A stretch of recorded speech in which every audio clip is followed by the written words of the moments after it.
So it's approximately 200 grams in weight, or about 7 ounces. Let's just have a look at the dimensions of it. It's about 3 inches or 75mm square, and about 30mm or 1.25 inches deep or thick. It's made out of aluminium, I believe. It looks like aluminium. I'm not sure, it could be steel, but it does actually feel like aluminium. It looks like it feels cold like aluminium, and it's got this nice. I say I'm not going to put a magnet on it because obviously I don't know if that'll affect the insides. It probably would affect the balance of the needle, so I'm not going to put a magnet on it to test. But it does feel like aluminium, to be honest. Probably is aluminium. It's got the SO239s on there, quite nice. All pretty solidly built, quite good build quality.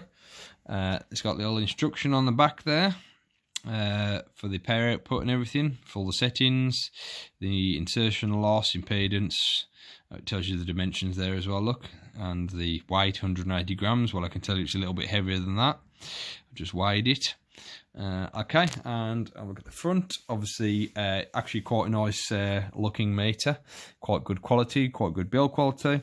The switches feel relatively stiff, to be fair to them. They're just a bit small. They're like the remind me of some old electronic products of the 90s, but do actually work quite well. Quite a nice feeling to them, although a little bit small. This is just plastic, but it's very clear plastic. Obviously, it would get cracked if you dropped it or anything like that. So wouldn't advise dropping it or mistreating the unit. But it's nice and clear, nice legible scale there. White on black and red at the bottom. So that's it, just a quick look at the meter. Obviously there's not too much to review on a meter like this. It's pretty basic, but it does the job. As I say, it's quite good to put it onto the, there's a Baofeng next to it just for the size comparison. It is quite handy just to get one of these little converters and, you know, go through as I did for the video and just put a little dummy load on the end.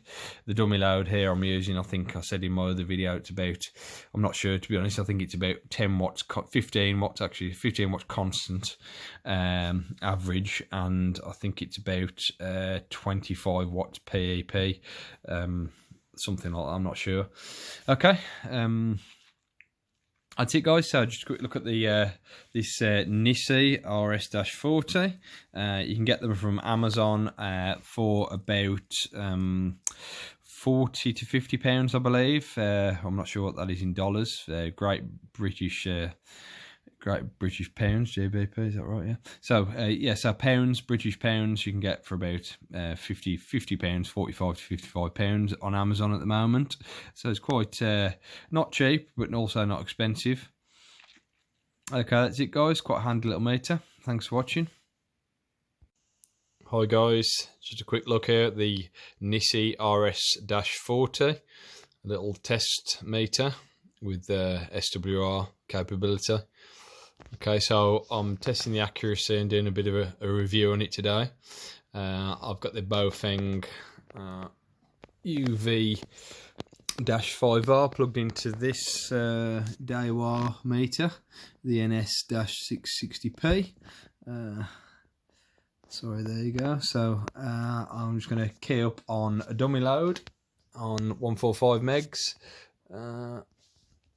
The 2 meter band, and this meter only does up to I think, I'm not sure to be honest, it doesn't do 70 centimeters, so I'll only be testing the power against the Nissei, see how accurate it is. This meter is relatively accurate, I think, anyway, so within a watt or two in comparison to my other meters. So anyway, so let's just key up on that then. So on high power, it's saying about 5.5 watts. And obviously no SWR, because no reflective power, because it's into a decent dummy load. Okay, I'll stick it on low power and have a look, and then we'll test it on the Nissei, and I'll do a bit of a review and a look at the Nissei meter. Okay, so that's the power turned down to low setting. Okay, so it's about 1.7 watts, something like that. Okay, so let's just test it on the little Nissei meter here. Let's get it swapped over.